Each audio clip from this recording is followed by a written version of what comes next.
Good morning, good morning. Welcome everyone to Passion and Purpose and Possibilities. Hope everyone is doing well today.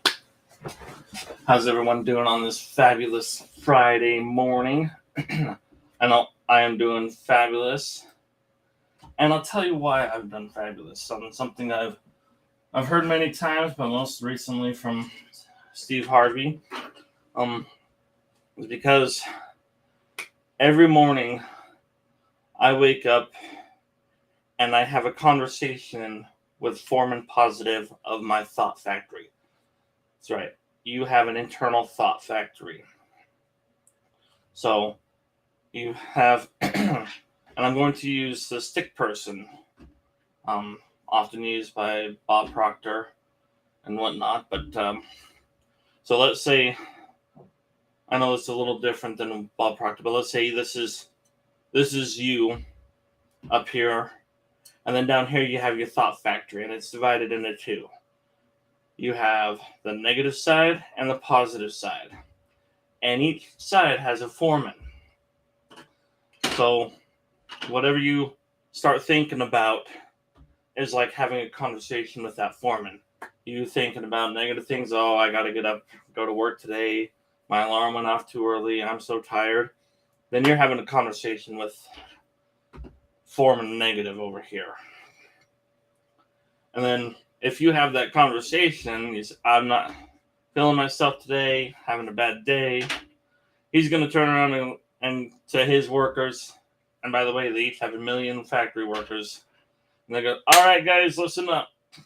Boss man said he woke up too early. He's real tired, wrong side of the bed, not feeling it. Let's get to work. And just like that, they start producing more thoughts and sending them your way. Just like that.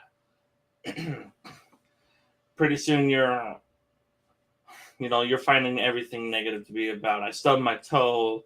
The shower was a little cold. It's snowing outside. My car heater doesn't work right.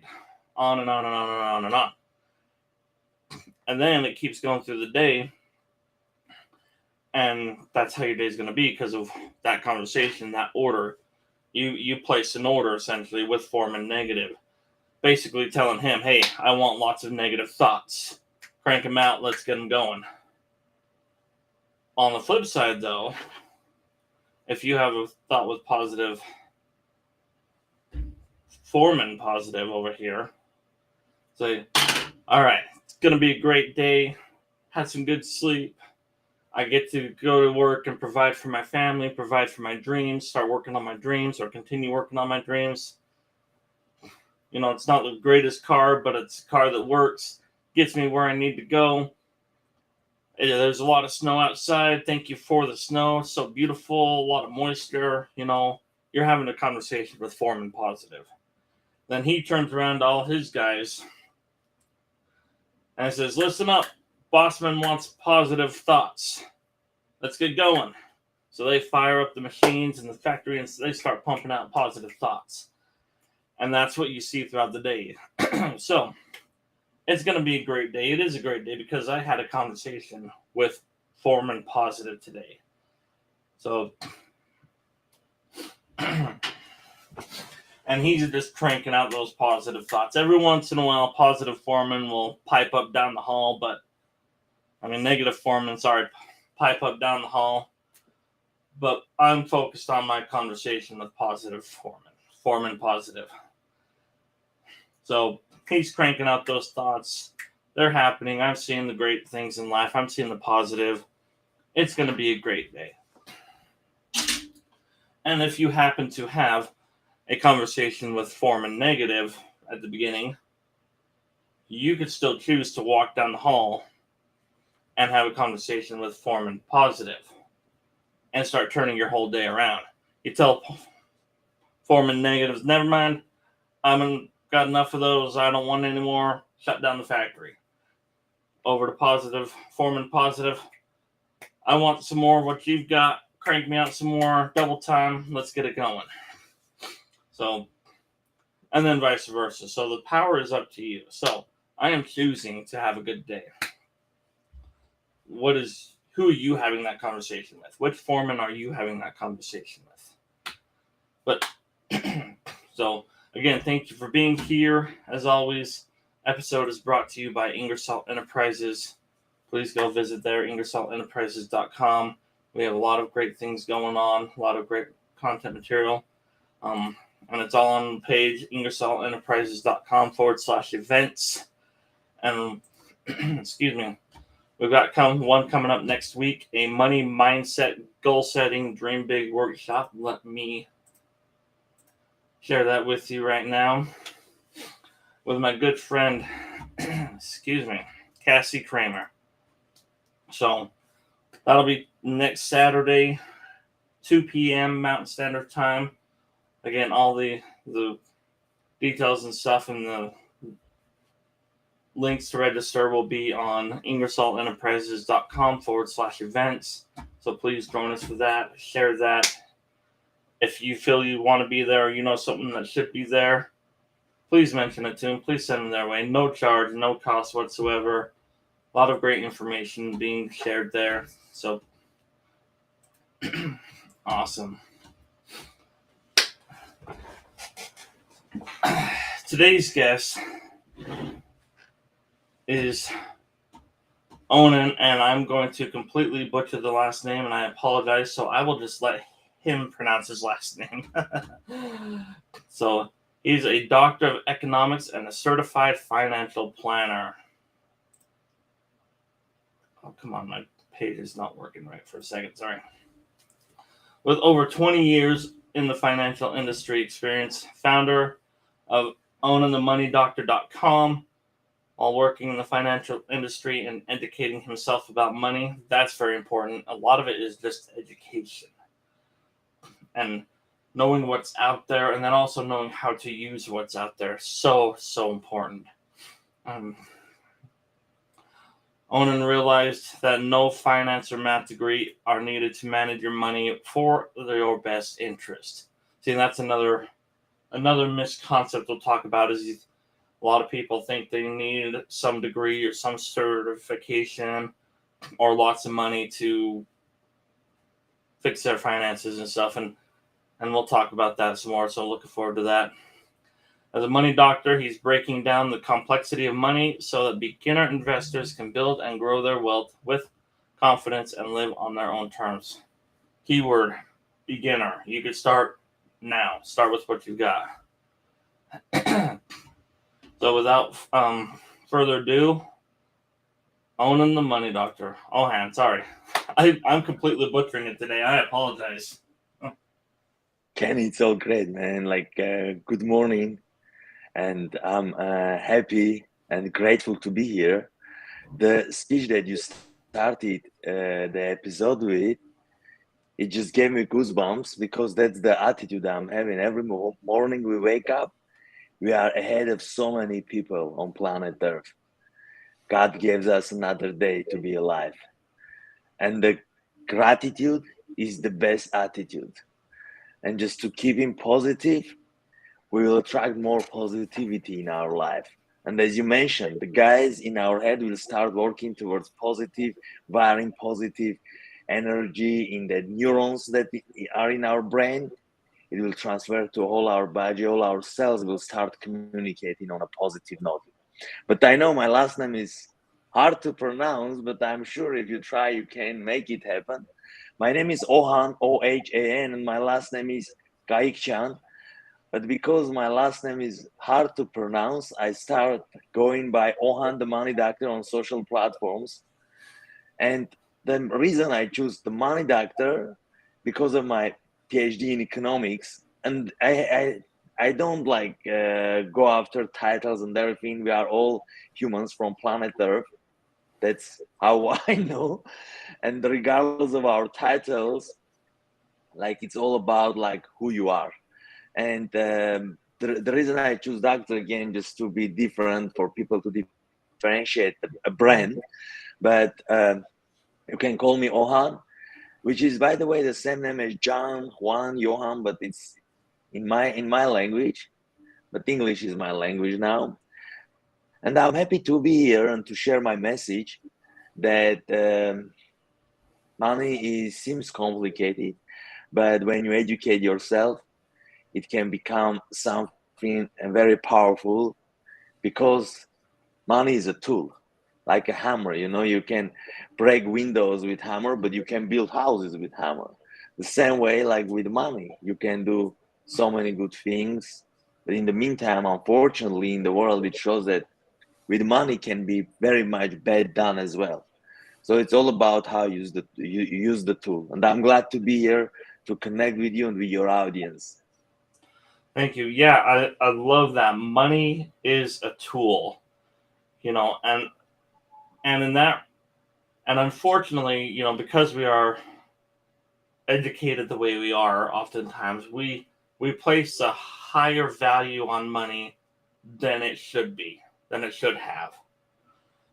We think the money is the ultimate ends. It's not the means to an end. We think it's the end goal, and we put so much value on it that it completely buries us many times, or completely it becomes the master, instead of us, and and then we lose out on the value of the the thing, the experience, the knowledge, the whatever that the money can pay for. So I love how you've started off with money as a tool. Uh, and again, like you mentioned something important right now. Every sentence you talk, it brings me a thought that I want to comment on it just as an addition. It's all about like money beliefs. There is something called money scripts, and it is done by son and father, Dr. Klotz. They are the ones who put this money script in financial literacy, how to say financial like uh, space, and they talk about mainly four different scripts that people have, but one can be, as you mentioned, like people put money as a worship, so they will do everything to get that money. And unfortunately, in American culture and around the world as well, in many cases when people want to measure someone's success, they measure with how much money that person has. But in the meantime, we are missing other areas of life, how to say. We can go a little bit deep. There is something called Wheel of Life by Zig Ziglar, where he goes and talks about seven different aspects of your life, and how important is to have all seven in place so it can be a circle wheel, so the life will go smoothly, versus if you are missing one part, then you will go like bumps or like on a broken road, and it will not feel like good. So not to go too much detail, because again, like time and everything to take into consideration, I think of like money is very important. But in the meantime, I want our listeners to think today about four different aspects, and I will differentiate it as mental health, I will differentiate it as a spiritual health, I will differentiate it so mental, spiritual, physical, and then the money will come. Because all these four aspects, if you are aware of, and by the way, the money beliefs, it come from our unconscious mind, how to say, um, growing up from our friends, family, our environment, we got all these beliefs because everyone has opinion. And as if I'm not mistaken, Napoleon Hill mentioned that opinion is the cheapest commodity, so everyone has opinion. So you need to understand whom are you taking the opinions from. And by the way, like everything we talk today is not an advice, so I always like for my listeners to educate themselves, because the mm, resources are available, as long as you check and you see which source you are using.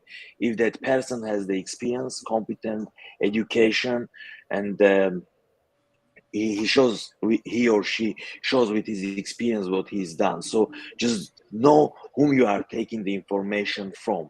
But when it comes to money aspect of this, look, like if God forbid someone has bad physical health, he or she again can have all the money in the world, but how pleasurable it will be if he cannot move from his bed out, you know?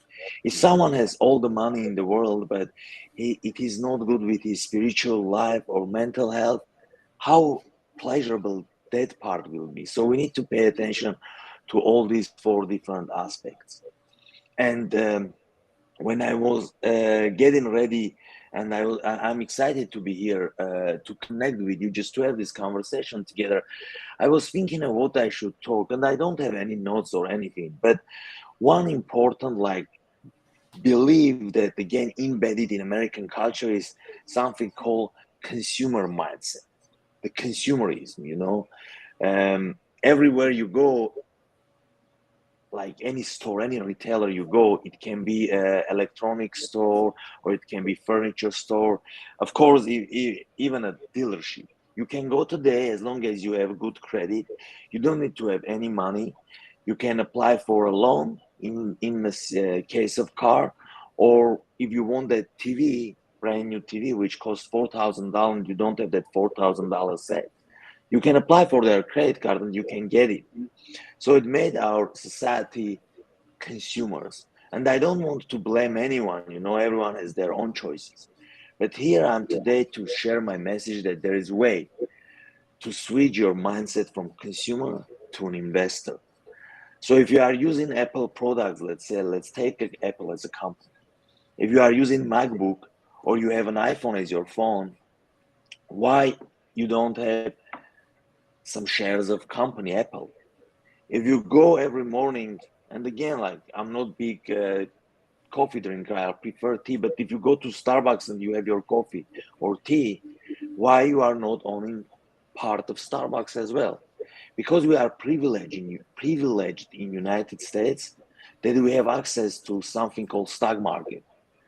And I'm not believer, and I never talk about picking and choosing stocks because I don't know which company is Starbucks of in 10 years, or what will happen in Costco in 5 years. Because like you can look back and there was a big company in United States called Sears.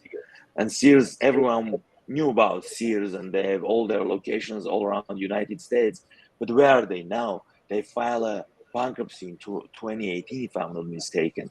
So certain companies will go out of business, but there are new companies who come and replace them, such as Amazon, such as like Tesla. Tesla was not in S&P 500 a decade ago, and they just like came and they are now part of S&P 500. So instead of picking and choosing stocks, I'm more of a like index investing.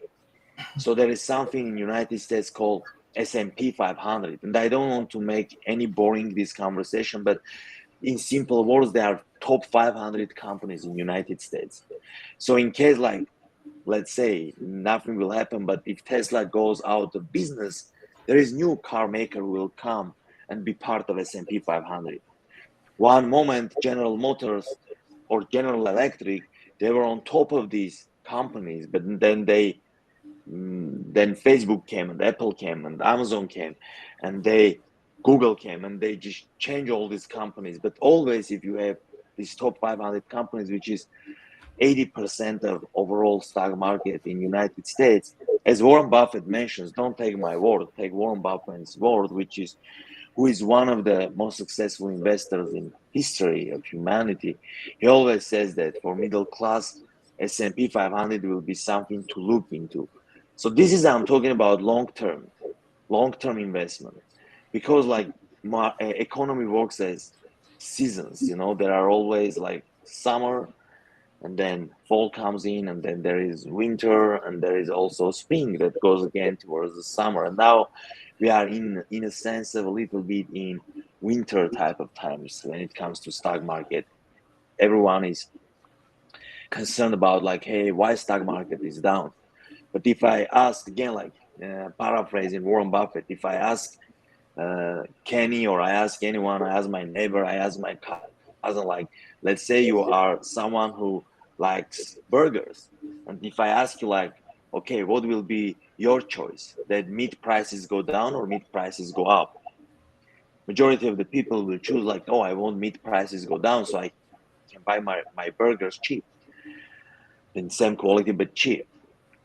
And in the meantime, when it comes to stock market, when the stock prices go down, everyone is freaking out. Why stock market going down? Like, but instead you can look as with this metaphor with the burger and buy more shares of with your $100 or $1,000 that you are putting in the stock market.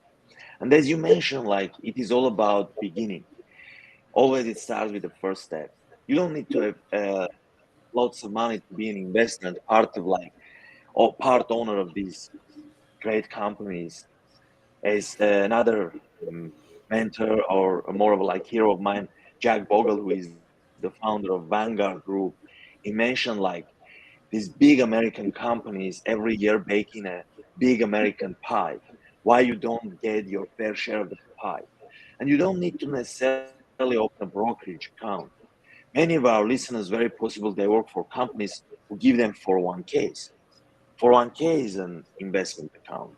Or if you are self-employed, maybe you have something called solo 401k, or individual retirement account, IRA account. And interestingly enough, today you can buy even shares of slices of a share. So you don't have, let's say, $300 to buy whole share of that index fund. You can buy little bit slice. But the most important, you will start today. When people ask me, like, when is the best time to invest? I always paraphrase the Chinese proverb about the tree. And I mentioned that the best time to invest was 20 years ago, but the second best time is today, because there is something called compounding interest. And that it does magics. One moment, of course, it will not happen overnight or in a week. And by the way, these are not like get rich quick type of schemes we are talking here about. You will not get rich like overnight. I believe in some cases, yes, people can win a lottery or they do some type of like investment with I never understand, to be honest with you, and they can get rich overnight. I'm talking more of like long term. As I mentioned, the economy goes with cycles. So in average it takes 10 years for one cycle, but this last cycle lasted a little bit longer than previous ones. So nobody knows. If someone comes and tells you like in 5 years this will happen to real estate market or stock market, they just don't know. They are all assumptions. But there is one thing certain: if you go back and check the S&P 500 performance for the last, of course, it started in the middle of 20th century, but they go back and they apply the trend, you will see that in average it produced 10% annual return. But in the meantime, there were some years that it was down 30%. There were some years it was up 40%. So it always like balances itself. So these are the stuff that I'm trying to share with my listeners. And again, if you have some complicated type of situation, let's say you have big assets, you have like properties, of course you need to involve a investment specialist. You need to involve an insurance specialist. You need to involve a estate planner or estate attorney to straighten up your so-called net worth, just to see what you are trying to do now and post-mortem as well. But for middle class, at least just to start investing as soon as possible, but in a responsible way. And in the meantime, just keep in your mind that when you start it, you are getting a new habit of saving and investing. Of course, like I always started my conversation with a question like, do you have emergency fund? Something that, God forbid, if something happens, like, are you going to run to your credit card and to get that money from that high interest credit card?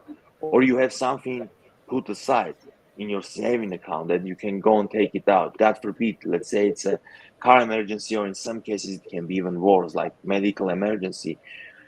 So these are the steps that you need to take. So to have an emergency fund, and when you have fully funded emergency fund, which is, by the way, for our listeners, 6 to 9 months of living expenses, just to be on the safe side a little bit, then of course you can put money in a stock market or whatever investment that you did your homework and you are confident that you can do it. It can be real estate, it can be certain, like, I'm not big fan of them, but cryptocurrency or NFTs, I always mention if you are not understanding about something, make sure you put enough money that you are okay with losing it.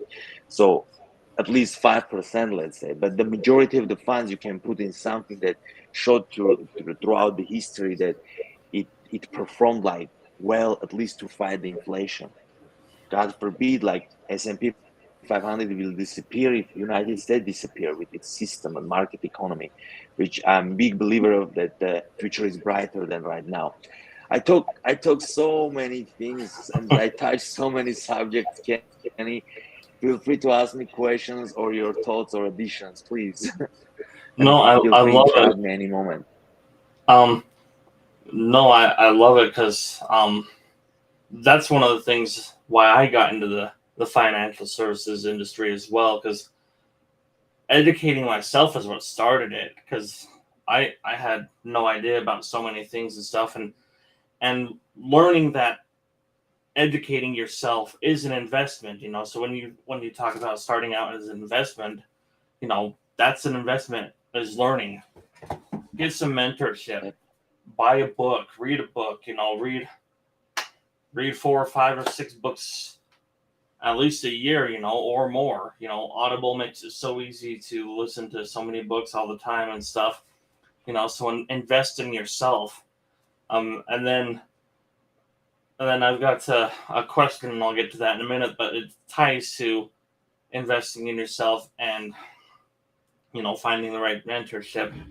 And another thing I wanted to talk about, you talk about, it's a long-term thing, and we're in a world of instant gratification. I could send a text and you get it immediately, regardless of where you are in the world. It might take 10 seconds. So we're in this Max. now, I gotta have it now, I want it now, instant gratification world, and we have that same thought when it comes to investments, whether in the stock market or some other financial thing or in ourselves or whatever. We think it's got to be now, so we pull out, like, let's say we invested in ABC and it goes down a little bit, so we pull it out, like, oh no, I'm losing money, pull it out. But we don't leave it in there long enough to go back up. And I'll relate it to like taking off in an airplane. The airplane gets going down the runway, then it starts going up, and that's when we pull it out. Instead of waiting for it to get up here and easy sailing, so to speak, we pull it up here, and then the airplane falls, and then we got to back up and start over. So many of these Such a things great is metaphor. is is long term. Now that's not to say be diligent in monitoring it and make sure it's still on track, but let it run its proper course. And like you said several times, getting the right guide, the right coach, someone who knows about that space. Because if you ask me about a lot of the stock markets or cryptocurrency, I know the words, and that's about it on some of those things. So I wouldn't know what the trends are, what to look for, what to expect, kind of thing in those areas. But if you ask me about other areas, I know very well what to look for, what to expect. And then getting back to finding the right mentorship and our mindset. Why is it, especially in the DIY era that we are as well, a lot of people DIY, I'll fix it myself and save some money. I'll mow my own lawn and save some money and all those sort of things, and we can go into that and stuff. But why is it that when they do hire out, they'll hire out a contractor for their electrical or plumbing, or they'll hire out a mechanic, or they'll hire out for this or that, but we don't hire out for our finances or even ask for help? We don't seek guidance or help from some sort of financial expert. Professional. Great question. And may I just comment a little bit what you just said at the beginning? Then I'll answer your question about financial advisors and financial professionals, like overall. So first and foremost, when people come and ask me like, "Oh, and I have $1,000, where I should invest?" And I always tell them, invest in yourself. And that's the best thing you can do. Just as Kenny mentioned, get some books and get some courses, find a mentor, and invest in yourself.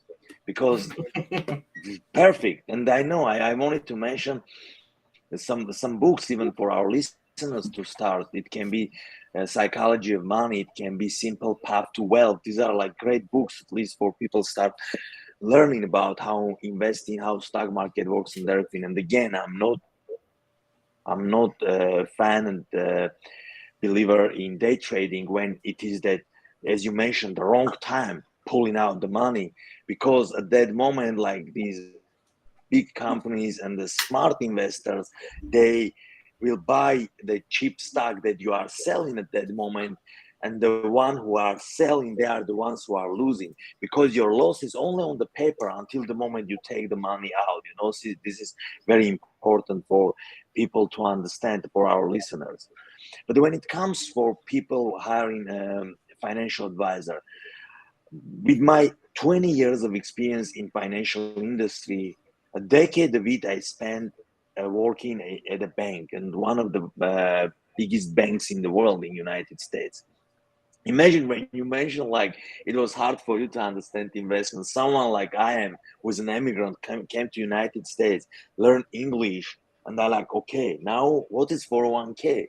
What is IRA? What is literally, Kenny, when I used to be a cashier as a teller in the bank, people come to me and they give their $100 bill and they're like, can you break it for me? I like, how you can break a bill? I know you can break a window, but how you break a bill? And then I realized, oh, they want some change. So break a bill, it means like they want some smaller denominations. And I need to learn what is penny, what is nickel, dime, quarter. So it is a little bit hard, but then you educate yourself, and then the confidence comes with the education. But when it comes to financial advisors, again, go to your question. Like, I work in the bank, and the major banks sometimes have brokerage divisions. These are the guys who help people with their investing. And in the bank, majority of the times, they have some type of minimum requirements. When um, let's say Mr. Jones come to the bank and like, hey, I want to see your financial advisor. The first question they ask, how much investable assets you have, and they have some number like 250,000, let's say, or 500,000. If you have less than that amount, no one wants to sit with these people. So what I realized, there is big underserved, how to say in English, population who is not served by a certain advisor, because they will send these people to do it themselves, as you mentioned, the DIY, and over the phone or the computer. Now they come, they open, they start reading something like, no, no, this is just too much. Let me close it and just move on with my life. And when the retirement time comes in, they don't have anything saved for their retirement. But there are even some people who retire early, so, and they teach themselves. And I want to differentiate two things. I did have my licenses, and still I keep my licenses. They are not active because I'm not associated with any firm. The reason being, I want to speak and talk anything comes to my mind, so I don't have certain company who ask me to sell certain products. And I always put your interest above mine, so I will give you my honest opinion, something called fiduciary duty. And the reason I mentioned that, I call myself a money coach, not money advisor. So if someone starts a relationship with me, I will teach them to do it themselves. So let's say this person has only $20,000 saved or $80,000 saved, and financial advisor will not sit with them to do all these planning and everything. I'm willing to sit with these people. And in many times when you have money and you hire a financial advisor, there are fees associated with it, which there is nothing wrong to paying a fee as long as you are getting value out of it. But in many cases, it can be very like crazy high fees, and they are really eating up your saved amounts. But versus like you can do certain things yourself and invest, again, I mentioned a lot, but in low cost and well diversified index funds, which have very minimal fees. Imagine 0.04% in comparison to 1% with financial advisor. So in my opinion, internet, as you mentioned, instant gratification all day long. People like scrolling their social media, it's TikTok or Instagram, and it's very short videos. So it kind of made span of our attention very very short, so we want everything right this moment. As you mentioned, we can send instant message. I can send an instant message right now to a food delivery company, and my breakfast will be at my door, my lunch will be at my door. So but then in the meantime, internet made so much eye-opening for people, so the information is available. But if you go right now to Google it or ask ChatGPT right now, like everyone is talking about AI, if you ask like how to invest, of course you will get some information, but then like, okay, where I should start? And just not talk about my webpage right now, this moment, because I know you will mention about it.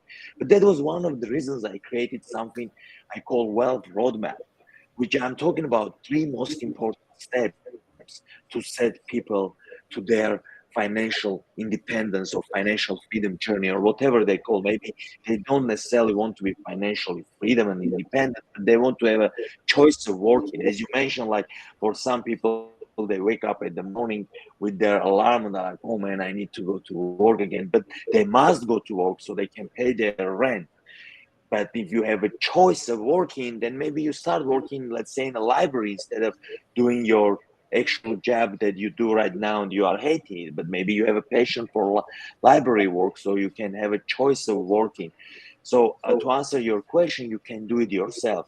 And these three steps I'm talking about, of course, it starts with setting goals. It's very important to know where you want to go, because without having a certain destination and the goal, you will end up going nowhere, or you will end up somewhere that you don't even enjoy being there. So set up your goals.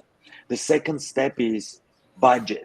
And I know many people don't like the word budget because it can be something limiting. I don't want to live on a budget. But then I will suggest our listeners to switch it to maybe spending plan or cash flow statement. And you do budget, you see what comes in and what goes out. In many cases, unfortunately, as United States general like has a budget deficit, unfortunately our families also have budget deficit. And what they do to cover that budget, they borrow from their high interest credit cards. And this becomes like a cycle. It's always like you are borrowing, and if you are making only minimum payments, you will always pay unnecessary interest. But in many cases, people come to zero, or they have a surplus. So they have some money after making their monthly expenses, they have some money they can save. But unfortunately, they don't save. They upgrade their house, but they upgrade their car. Instead, they can pay themselves first, which is something like to think about, meaning like to put aside. Like I used to be a teller, I used to live paycheck to paycheck, and then I became a banker, which gets double the salary of the teller, double the salary of the cashier. And again, I realize I'm living paycheck to paycheck until the moment I realize, like, why you need to pay yourself first. So let's put that $50, $100, as much as you can on the side, then spend the rest. Because like when you are not saving, you are spending everything that comes in, everything goes out. Then again, you are realizing you are not saving everything. Again, like you can hire an advisor if you have some complicated situation, but also you can go with some coach who can maybe within like 2 3 4 sessions in 4 months you can be in touch with him, more of a be an accountability partner, accountability buddy who will check in with you to keep you responsible with certain things that you guys decide that you will do, and give a honest feedback. People need to be open just to get that honest feedback. If a financial planner sees something that like, okay, like this was not the right decision for you to upgrade your car because you could have drove your paid off car that you already paid for 5 years the loan, and now it's paid off, but the payment of the car, the one that you are upgrading now, let's say, and it sometimes sounds crazy amount, but people pay $700,000 for their cars. But if you put this $1,000 in a stock market, in the sense of like, again, a responsible way for long run, again, very diversified way, like appropriate to your risk tolerance, appropriate to your age, then that money will start working for you. In my opinion, this is the biggest secret, that people need to think about, that okay, it's enough for me to work for money. Let the money work for me as well. Another great book, Rich Dad Poor Dad. Robert Kiyosaki talks there like about these two like ways of approach. Like one is like, as by the way, like your podcast name is Passion, Purpose, and Possibilities. Yesterday, I need to mention about couple books, and I don't want to jump from Robert Kiyosaki. I'll continue about passion and purpose, what I was talking about. But he's talking about quadrants. He separates the page in four different quadrants. In one part, there are W-2 employees who are receiving salary from their job, and unfortunately, in American tax systems, the system is the way that these are the people who pay the most of the taxes. And then there are self-employed people who can be barbers, who can be mechanics, car mechanics, as you mentioned. But these are the people who are self-employed, but they need to be on top of their business in order for it to operate. So they are married to their businesses. Then there are two other parts. One is real business owners. These are the people who realize that they can have resources working for them. It can be technology, it can be humans. So regardless of you are in Utah, in California, or in Italy, your business is working and generating profit for you. And the fourth quadrant is the one who is the investor, who realizes that money can work for themselves. Not everyone can be a business owner. Guess what? The answer is there are already businesses you can invest in already. You don't need to go ahead and register a business today to become a business owner. You can invest in the same Starbucks or Costco or Tesla or General Motors. So there are a whole bunch of these 500 companies. You can be part owner of them. Again, this is not advice. This is for educational purposes only. So just always talk with the specialist. Always do your homework. But we need to come to this conclusion that money can work for us. And this is our goal, just to move to investor quadrant. And just to continue on passion and purpose, I wanted to talk about James Allen as well, who has writing from passion to peace. Passion is a great thing. You need to have a passion. I say like money is my passion. Talking about money and educating people is my passion. But in the meantime, keep in your mind that sometimes like your passion and desires, don't beat yourself up, don't like do it the way that you will get overwhelmed. Just find a purpose, which is second word you are using for your product. Just have a purpose. Why are you doing all this? What is your vision? And the possibilities are endless in United States, especially. We live in with all the pros and cons. We can talk politics, which I will note. I'm trying to stay away out of politics and avoiding talking about politics. I try not to watch any news because it's mainly like negative things. All this negative happened before as well, but again, like internet and the technology made it so much easier to access, to listen. So instead of like one channel, now we have thousands of channels that will listen the same news and everything.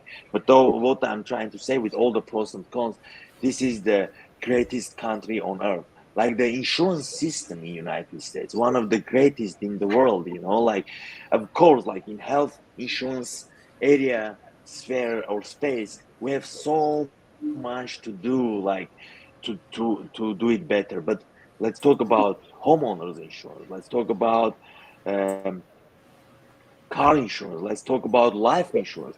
People don't have access to all these tools and resources outside of United States in many countries. People cannot invest in stock market. There is no stock market or system established in their country. So let's take advantage of it, educate ourselves, read a book, find a mentor, find a coach, find an expert, and just educate yourself, as Kenny mentioned. It is just like hard at the beginning, but when you start reading and you just put some time, and your passion will switch. You will find a purpose, and then you will see all these possibilities. That's my belief, Kenny. I love it. You covered so many things there, and I want to touch on a few of them.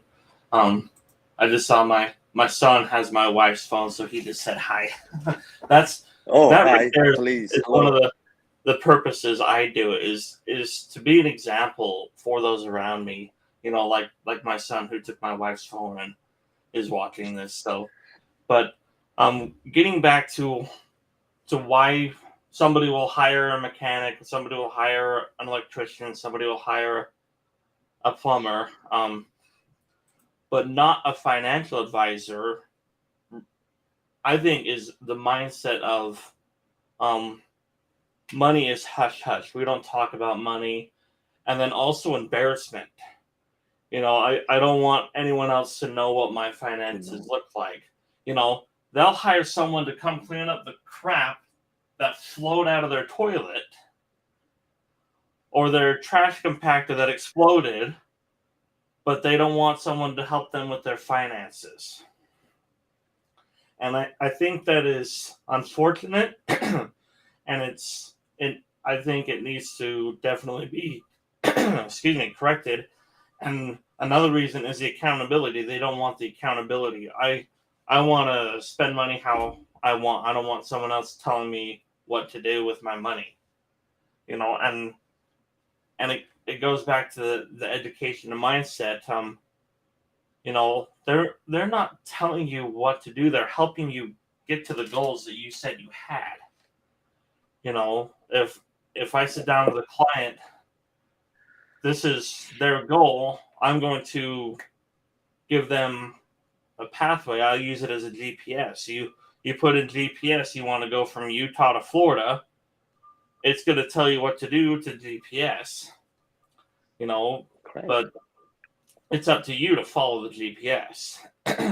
But I think people don't want that nagging or someone telling them what to do with their money or something that embarrassment.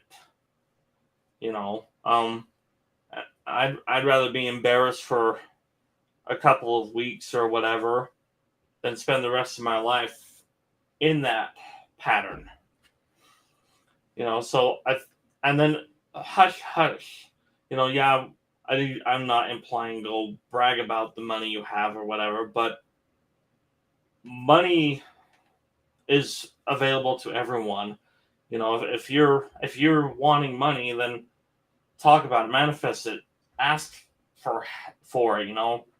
Hey, you are a financial professional. You know what you're doing. You're successful. Like you said, follow what Warren Buffett said. If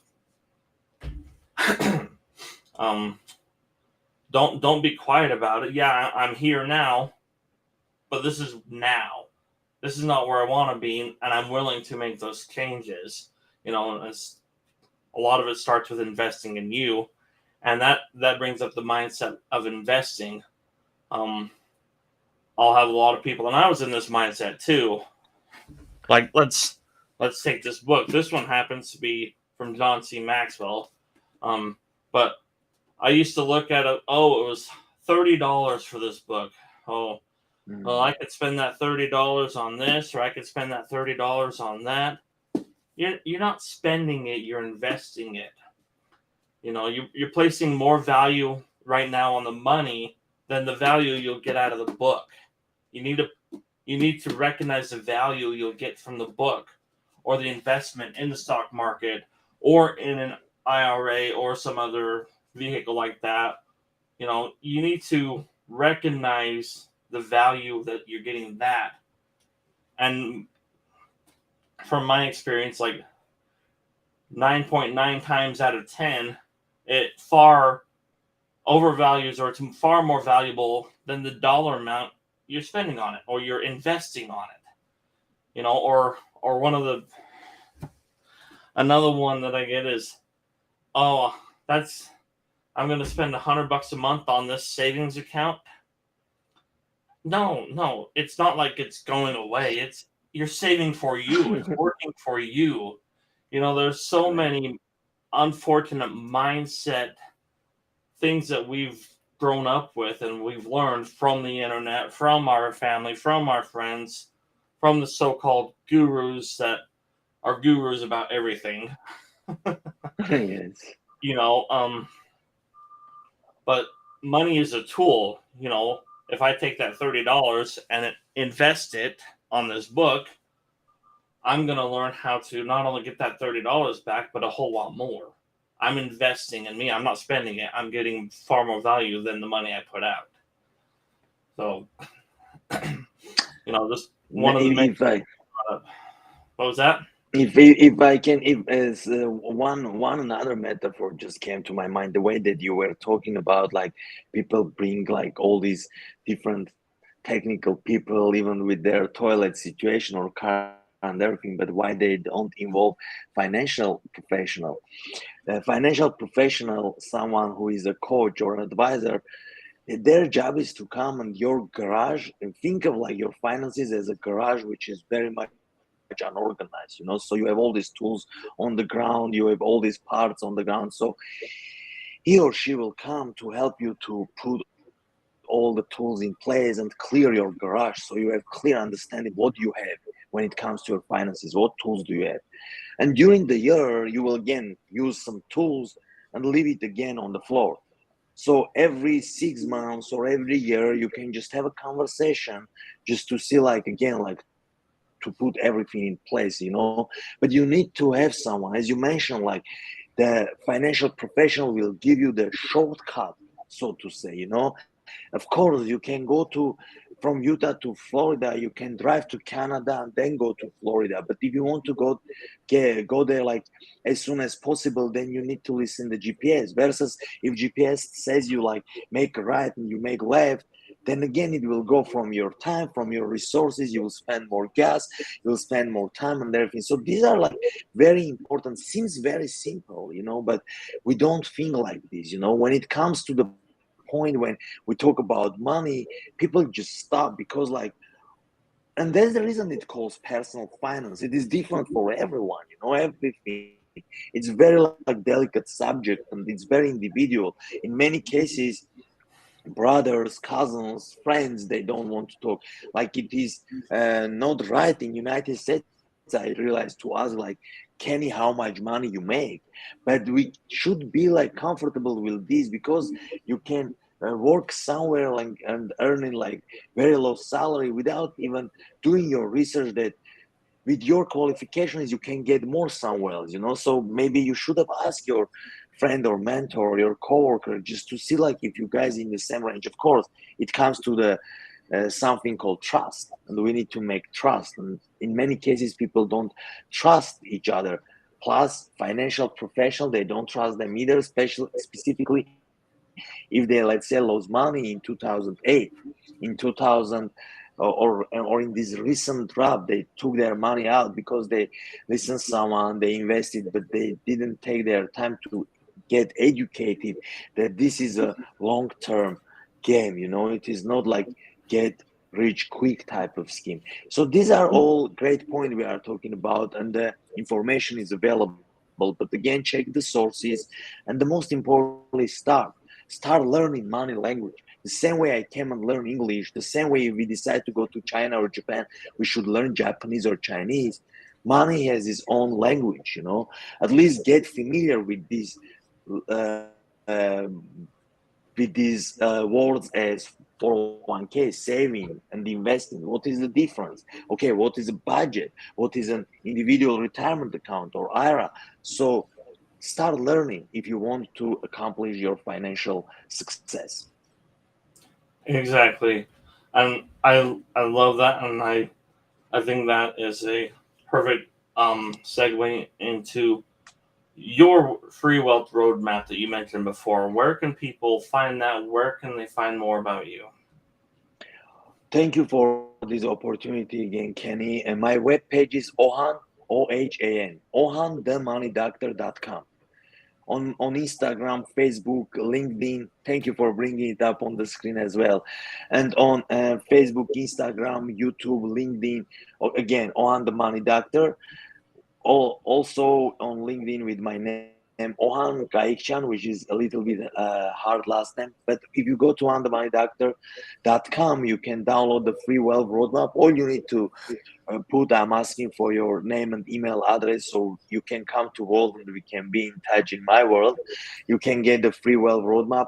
Also, recently I start offering one-on-one coaching sessions, and our listeners can go on themoneydoctor.com at this time and uh, book a 30-minute complimentary free of charge. No pressure. I'm not going to sell you anything. As I mentioned, I'm not associated with any firms. I'm not going to sell you any products. We're just going to talk, try to connect to see if we are a good fit for me to help you to build your roadmap towards wealth, as Kenny mentioned, to give the GPS. And I'm offering 30-minute free discovery call just to touch bases to see if we are a good fit to work together. Our listeners can book that as well. And just I put like lots of like free content as well. People can find me now on different articles as well. I'm getting featured on. Just feel free to search for Ohan Kayikchyan or Ohan the Money Doctor, and lots of information will come out. But this was a great conversation. It seems that we can go hours and hours and hours talking about on this, because we I feel that we got the connection on this subject. But I'll remind our listeners, always keep your passion, purpose, and the possibilities will come. Absolutely. Yeah. Thank you so much for being here. Yeah. I love talking about money and education and money mindset. And so, yeah, we could talk about this for hours and hours and stuff. And maybe we'll be back on with a second or third episode. But, again, thank you for being here. Thank you for sharing your knowledge and experience. Everyone tuning in, if you got questions, reach out. You found his website. I'll put it up again here. allhanthemoneydoctor.com. Reach out there. Awesome. Good to see you, Rod. Thank you so much for being here. Thank Yes. you. Thank you very much, Richard. Yes. And everyone, Thank again, you. remember to live your passion, fulfill your purpose, and explore those possibilities. We'll see you next time.